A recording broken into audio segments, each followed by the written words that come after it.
Hello ladies and gentlemen, and welcome back to another video. As you can probably tell by the title, we're talking about a little known game which is a very good RPG known as The Outer Worlds. Now, I haven't talked much about RPGs on this channel as much as I maybe should have, because I enjoy them incredibly well. They are very enjoyable, whatever they may be. But that's what's gonna change soon. In fact, the change has just started now. That sounded so fucking corny, I hate it. But I am going to start talking a lot more about RPGs and about a lot more about what I'm playing. So the start of it is, of course, Outer Worlds DLC 1. And this won't just be me talking about Peril and Gorgon, as the title suggests. It's Peril and Gorgon and beyond. So that does include the second DLC that we found out on, of course, Xbox in July. So they did announce that they were doing 2 DLCs, and I've only just completed the second DLC. Good work, Reese. But you're going to get loads more videos out of me, not just on the Outer Worlds. You've got stuff coming from the Dragon Age Inquisition, or just Dragon Age world in general, and you've also, I've just started playing Kingdoms of Amula, the Re-Reckoning version, so you're going to have a lot of thoughts out of me, because it is an older game, but there's a lot of following behind it, and I've got a lot of thoughts to talk about that, but we're not talking about that in this video. No. We're talking about the Outer Worlds. No, I said like that, like whip. But I just really wanted to talk about it, and the news that I could talk, because I am kind of like newsworthy. I want to talk about news as well, so we'll put some news about the second DLC later on. But let me get my thoughts out first. Peril Gorgon is like, without the DLC season pass, it's like 10 quid or something. Which is decent for a DLC, but it's better to buy the season pass in general. It's like 20 quid. It's probably cheaper. If I remember correctly, in UK prices it's like £12 for the DLC, but I got it cheaper because I do have like Ultimate and all that sort of stuff. But honestly, just buy the pass, the DLC pass, and it will be worth it. Because then you're just saving money at that point, aren't you? And it gives you several long hours to the amazing DLC that I had. So of course, the first thing you should know is that the Outer Worlds, if you do have Game Pass, it's completely free to you. And already, if you haven't played the Outer Worlds and you own Game Pass, do yourself a fucking favour and play that. Because my god, that's a fantastic game. It is a fantastic game. The story could have gone on a bit longer, personally. But there you go. That's the only gripe with it. I enjoyed the story. It could have gone on a bit longer, but I'm a greedy bastard, so how are you going to fix it? More importantly, we are talking about what the DLC did right, did wrong, and everything in between. So first of all, let me say that you start off the DLC with you're getting a package from a very peculiar people, and it's so weird. Like, we are not a parcel service. It's hilarious, but that is where I kind of think the Outer Worlds is at its weakest in a way. When the main game focused on the jokes a lot more than the story, so you had like the jokes one side, but they were like more 60-40. So if we're saying percentage wise, it was more 60% jokes and 40% actual interesting story. So I think this is one of the things they try to limit their criticism about. So that means like They focused very much on the story. They had their funny moments. They had their weird and wacky characters, of course. Who doesn't like those? And especially fitted in the Outer Worlds, like, space. Get it? Bad joke, Chris. But more importantly, the story definitely focused more on the actual narrative versus of the jokes, which I really do appreciate. Thank you so much for getting that right. Yeah, we started off with getting this parcel. Of course, we had this funny moments at the beginning, but then it got a lot more serious as we went on. So we got a parcel that was technically for the previous owner of the ship, if you played the story, but if you haven't, I won't spoil it too much. The original owner died while trying to collect me, or the character that you play as. So you literally take a ship and it's basically his name at the same time. So it's just kind of interesting to me, just thinking that this person who's technically died is giving you a parcel from beyond the grave, thinking you're someone else. It's like funny, but the story's more important. I'm getting really sidetracked now. Yes, but it definitely focuses a lot more on the story. It's got themes of mother and daughter. The mother is supposedly dead, of course, and you've got to find her you've got to find her journal, which she was doing testing on a asteroid, technically. So not a planet, which companies can buy in the Outer Worlds, but an asteroid. Technically, in meters, asteroids are technically bigger than a planet, right?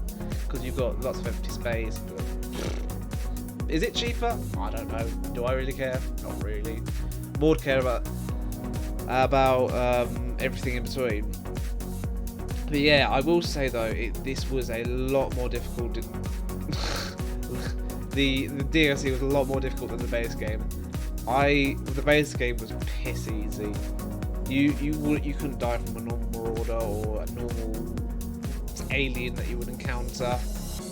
But then I died like 3 times, dedicated to these primals who had acid attacks, and I had fully upgraded armor and all that other stuff, and even weapons. And they bat me away like I was nothing. Man, feels bad, man. Feels fucking bad. And even my weapons that I was using, which is very, very powerful, they just took it like a sponge to a bullet. I just really enjoyed this DLC overall.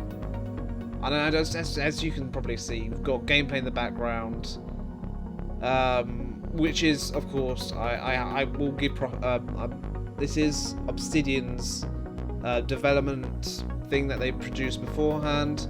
So I thank you to Obsidian for allowing me to have this and just put it in here. I don't have any gameplay myself because I don't have a capture card for at the moment. But again, this is the start of something. Okay? This is the start of a YouTube channel. Just give it a break. Okay? I'm skint as it is. But yeah, thank you so much for Obsidian for allowing me to use it. More importantly, I think the most important thing I want to emphasise it on is, should you buy this DLC? If you enjoyed the Outer Worlds, go for it. If you didn't enjoy the Outer Worlds, then no, you shouldn't buy it. You should not buy it whatsoever. Because, for one main reason, it's more of the same. More of the same, but in a good way. I talk about like games like Call of Duty and all that other stuff being the same game every year. But this is a DLC. First of all, that's the difference between Call of Duty that comes out every year for being the same thing. That's a game that you pay 60 quid for. And this is just a DLC added on top of the main game itself. So there was no more, there wasn't anything added, like gameplay wise, just more unique story. And in all cases, DLC, that's what that should be. Or if it's an online service game, then, you know, that's just gameplay orientated. But that's enough about that. I'm getting really sidetracked right now. God damn. I just really wanted to say I've really enjoyed it. I'm going on about this for about 10 minutes now. I'm looking at the timer, and I haven't even talked about like the DLC 2 news, which I really want to get to, but I just really want to get my thoughts on the first Peril on Gorgon, because I do think it's a fantastic DLC, and it's good for people if they enjoy the base game. And I think you can find there's some better YouTubers out there where they will say the same thing as I have. If you haven't checked them out already, of course I'm like weeks late yet again for Peril on Gorgon, but I've literally just come around. I've got back into the DLC.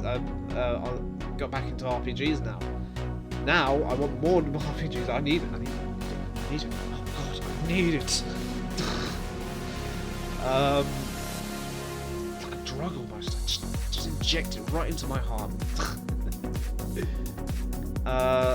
Honestly, it's going back to it was a fresh new experience for me. I enjoyed what it gave. In fact, I probably enjoyed it. This is probably going to be the biggest thing I'm going to say about this. I enjoyed it a lot more than I did the main story. So, whatever you want to say, like I said, I had a few critiques with the main story of the main game. But this kind of fixed everything. It had all these unique story elements. It had voice recordings, which was unique for the DLC, which I very much enjoyed. So there you go.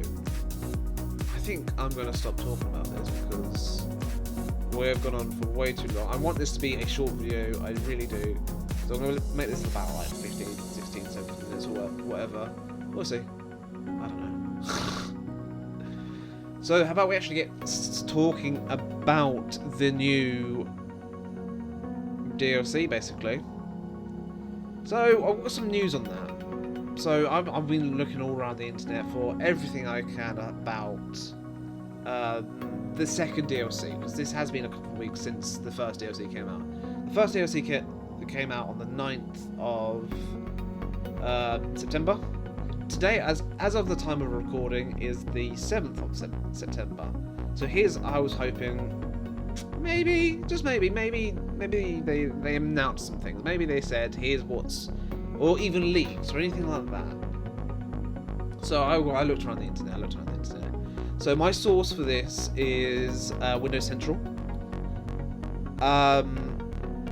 And they said that the second DLC pack for the Outer Worlds is called Murder on Eridonos, whatever.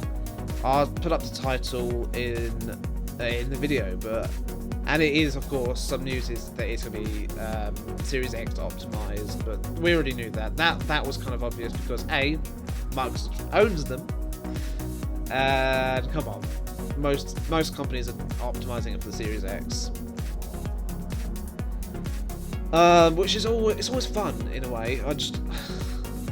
I like how now we've got a little bit of information about this. Of course, we don't know as much about the second DLC because again we've only just played and enjoyed the first DLC, and I wouldn't have made this. I wouldn't have made this a video talking about the second DLC if I wasn't excited for it. So how about we get some proper news on now? Right, this is in the second paragraph on that same Windows Central thing, and it says, thanks to Xbox Wire, we now know that the second DLC is coming 2021. Fan-fucking-tastic. Sort of. I don't really want to wait until 2021, but sure. I'm hoping it's like early January, February-ish. No, not even February. We'll just bring it like mid-January. Perfect. You've got enough time. And it's called Murder on...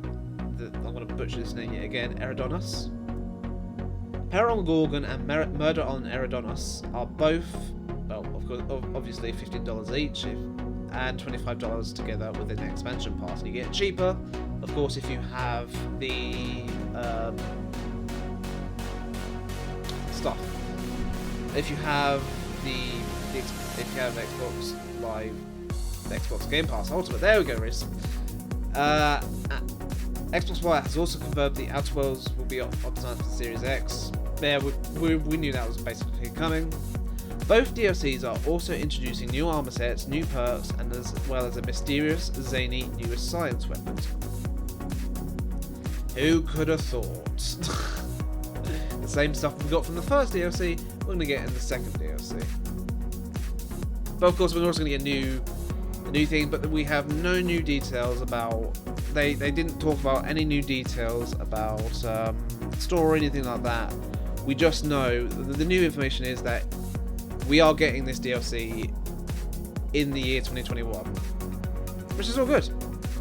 I wanted it a little bit sooner. I wanted if the first DLC released in September, and then they released the second one in November or something. That was what I was hoping. But oh well, release it. Let's say they release it in January. That's still good enough for me. Well, first of all, we've got I'm playing Kingdoms of Amalur, so that's going to keep me busy until about November time or something. Hopefully, it's a big game. I don't know. Tell me in the comments if you enjoyed it. Put that down. But yeah, we already knew that they were introducing armor set, new perks, and science weapons. So, and I'm really looking forward to this. And of course, I cannot put it into actual words about how excited I am for it. Not really. And it's not just about me, it's also about people out there who also enjoy great and beautiful DLCs. The one thing that Outworlds has consistently done, even throughout the base game and the DLCs, is create these amazing different worlds. Are beautiful to look at. Look at the skybox. I was blown away when I got back into the Peril on Gorgon, just to see when you're on the asteroid. Just look at the sky. Just look up. It's fucking beautiful. I love it. It was just so starry, so beautiful. I could talk about this all bloody day, but we're going on for possibly way too long in my opinion for a short news / review / just discussion topic really. So how about we start ending it here then? I've really enjoyed the Outer Worlds, and it would be great for more people to play it, because when I was getting the achievements, I think it was only zero. I think it's like 5% were only getting the achievements for Peril on Gorgon, and I've been playing it past a month past basically. So it's intriguing to see that not many people are talking about that. Maybe I won't get much views. I don't really care. I don't care about views. I care about creating a community and talk about what I enjoy. But more importantly, I care about you guys. And that's probably it for it. Thank you so much for watching. If you enjoyed this video, please click that like button. And if you enjoy the content that I create, even future content that I can also create, and if you've got any further suggestions about what I can do, put it down in the comments. Click that subscribe button. Really helps me out. And we all know about that YouTube algorithm. I can't make one video without talking about it. But yes, thank you so much for watching. I'll see you on the next thing I create. Bye!